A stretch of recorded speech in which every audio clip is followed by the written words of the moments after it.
দেখুন, একটি প্রবাদ বাক্যে রয়েছে যে গু খায় সব মাছে আর দোষ পড়ে শৈল মাছে। এর অর্থ হচ্ছে যে গু সব মাছে খেলেও দোষের ভাগিদার কিন্তু ওই শৈল মাছকে নিতে হয়। তো আমাদের বাংলাদেশের রাজনীতিও এরকম তাই হয়েছে।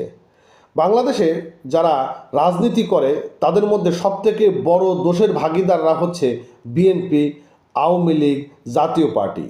কিন্তু আমরা এখনও পর্যন্ত জানি জামাতে ইসলাম একটি সুশৃঙ্খল রাজনৈতিক দল, চেন অব কমান্ড মেনে চলা একটি রাজনৈতিক দল, এবং এদেশের জনগণ তাই বিশ্বাস করে। এবং এই 5ই অগস্টের পর জামাত ইসলামের প্রতি মানুষের একটা আস্থা তৈরি হয়েছিল। কিন্তু যখন আমরা দেখি যে সরিষার মধ্যে ভূত, তখন বিষয়টা অবাক লাগারই কথা। জামাত ইসলামের মধ্যে এখন দলীয় কোন্দল বেড়েই চলেছে ক্রমশ। নমিনেশন কাকে দেবে কাকে দেবে না, কে নমিনেশন পাবে কে নমিনেশন পাবে না, এটি নিয়ে জামাত ইসলামের মধ্যে দেখা দিয়েছে বিরোধ।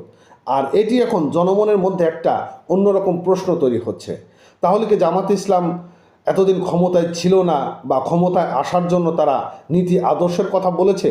প্রশ্নটা কিন্তু এখন জনমনের মধ্যে প্রশ্ন তৈরি হচ্ছে। কালবেলা পত্রিকা একটি নিউজ প্রকাশ করেছে। আমি আপনাদেরকে সেই নিউজের অংশ যদি শোনাই, তাহলে আপনারা বিষয়টা বুঝতে পারবেন যে ক্ষমতাকে কেন্দ্র করে শুধুমাত্র জামাতে ইসলাম তারা এতদিন নীতি আদর্শের কথা বলে আসছিল। এখন হয়তোবা তাদের মধ্যে নীতি আদর্শ রয়েছে, কিন্তু তাদের মধ্যে এরকম চেন অফ কমান্ড ভেঙে তাদের মধ্যে দলীয় কোন্দল তৈরি হওয়াটা, এটি কিন্তু একটা বড় আশ্চর্যজনক ব্যাপার হয়ে দাঁড়ায়।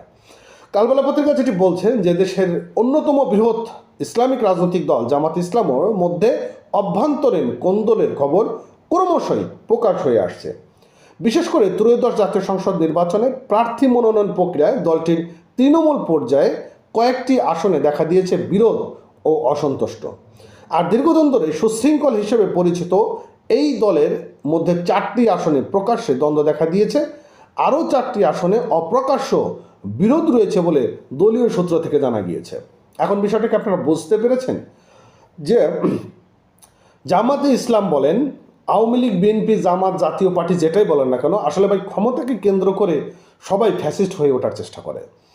এতদিন আমরা জানতাম যে আওয়ামী লীগ একটি ফ্যাসিস্ট রাজনৈতিক দল, এবং অনেক এই প্রজন্মের যারা তরুণ রয়েছে, যাদের জন্ম মোটামুটি 2000 সালের পর, তারা এই যে আওয়ামী লীগের যে রাজনীতি সেটা দেখেছে, কিন্তু বিগত দিনের রাজনীতি কিন্তু তারা দেখেনি।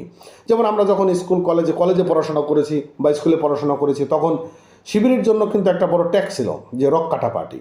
এবং আমরা দেখেছি যে বিএনপি যখন ক্ষমতায় ছিল, তখন ছাত্র দল বা যুব দল তারা বাংলাদেশে কী পরিমাণ চাঁদাবাজি, টেন্ডারবাজি করেছে আমরা নিজ চোখে আমাদের দেখা। কিন্তু এই জেনারেশনটা শুধুমাত্র আওয়ামী লীগের দুঃশাসন দেখেছে, কিন্তু বিগত সরকারকে বা জামাত ইসলামের বিগত দিনগুলোকে তারা দেখেনি। তো আসলে বাংলাদেশের মধ্যে যদি আপনি সত্য কথা বলেন যে বাংলাদেশে উপযুক্ত রাজনৈতিক দল কোনটা, কেউ না। বাংলাদেশ উপযুক্ত রাজনৈতিক দল কেউ না। শুধুমাত্র ক্ষমতায় আসারকে কেন্দ্র করে, ক্ষমতায় থাকারকে কেন্দ্র করে সবাই ফ্যাসিস্ট হয়ে ওঠে। এনসিপি কি এখন সুসংগঠিত একটি দল আছে? নেই। এনসিপির মধ্যেও দেখা দিয়েছে দুর্নীতি, এনসিপির মধ্যে রয়েছে ক্ষমতা আসাকে কেন্দ্র করে নানান তারা মস্তিষ্কের মধ্যে এখন সেই যে আন্দোলন, যে বিষয়টা আন্দোলন করেছিল, যেটা মানুষকে আশ্বাস প্রশ্বাস দিয়েছিল, সেটা কিন্তু তাদের মধ্যে এখন নেই। তো যাই হোক, ভালো থাকেন। নতুন হয়ে থাকলে আমাদের চ্যানেলটা সাবস্ক্রাইব করে সঙ্গে থাকবেন। ধন্যবাদ।